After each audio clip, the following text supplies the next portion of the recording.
छत्तीसगढ़ से भी बीजेपी के लिए खुशियां आ रही है, क्योंकि बीजेपी जो है वो इस वक्त कांग्रेस से आगे चल रही है। इस पर हमारे साथ बात करने के लिए मौजूद हैं राजनांदगांव से बीजेपी सांसद और बस्तर संभाग के प्रभारी संतोष पांडे जी। संतोष जी, जैसी उम्मीद की थी वैसे परिणाम आ रहे हैं?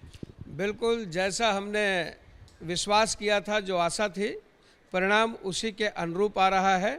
ये बाकी लोगों के लिए चौंकाने वाले हो सकते हैं, किंतु हमने, हमारे लीडरों ने, हमारा केंद्रीय नेतृत्व जिस प्रकार से यहाँ रणनीति बनाई और संचालन किया, हमको विश्वास था कि भारतीय जनता पार्टी का कमल और पूरे छत्तीसगढ़ में खिलेगा। क्रेडिट की बात हो रही है, तो फिर इसका क्रेडिट आपकी रणनीति यानी बीजेपी की रणनीति को जाएगा, या फिर जो भूपेश बघेल कक्का ब्रांड जो कहा जाता है छत्तीसगढ़ में, उन्हें उनकी चमक और दमक फीकी पड़ गई, इस पर जाएगा? नहीं, मैं तो इसमें कहूँगा कि कार्यकर्ताओं की, और कार्यकर्ता से भी पहले जो जनता है, वो जनता अब इतनी समझदार हो चुकी है कि 5 साल में इन्होंने जो कर्म किया है उसी का परिणाम इनको मिला है। उसकी विफलता का ही ये परिणाम है। और हमारे जो केंद्रीय नेतृत्व हैं, प्रदेश का नेतृत्व है, स्वाभाविक है। भूपेश बघेल का ओवर कॉन्फिडेंट कहीं ऐसा तो नहीं है कि उनका जो ओवर कॉन्फिडेंस था कि हमारे चेहरे पे ही, भूपेश बघेल के चेहरे पे छत्तीसगढ़ में कांग्रेस की सरकार की वापसी हो सकती है, तो कहीं ये जो है उल्टा दांव पड़ गया?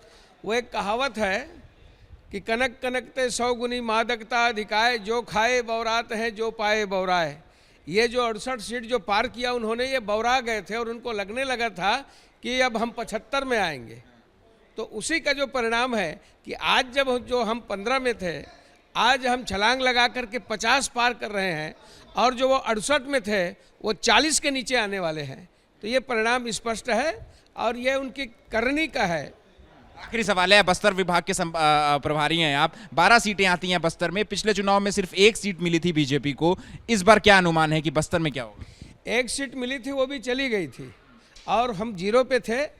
12 सीट में हम ये कहें कि दंतेवाड़ा से लेकर के नारायणपुर तक, मैं आपको विश्वास दिलाता हूं कि 12 सीट में हम 11 सीट भारतीय जनता पार्टी के पक्ष में, और जनता हमको जनमत देगी। ठीक है, शुक्रिया बात करने के लिए। तो देखिए, बड़ा दावा जो है वो यहाँ पर राजनांदगांव के सांसद संतोष पांडे की तरफ से किया जा रहा है। इनका कहना है कि पूरी तरीके से बीजेपी जो है वो पूर्ण बहुमत के साथ सरकार बनाएगी। 50 सीटों से ऊपर जो है वो बीजेपी आज जो है वो लाने वाली है, ऐसा दावा किया जा रहा है। कैमरा पर्सन मनोज त्रिपाठी के साथ अहमद बिलाल, एबीपी न्यूज़, रायपुर।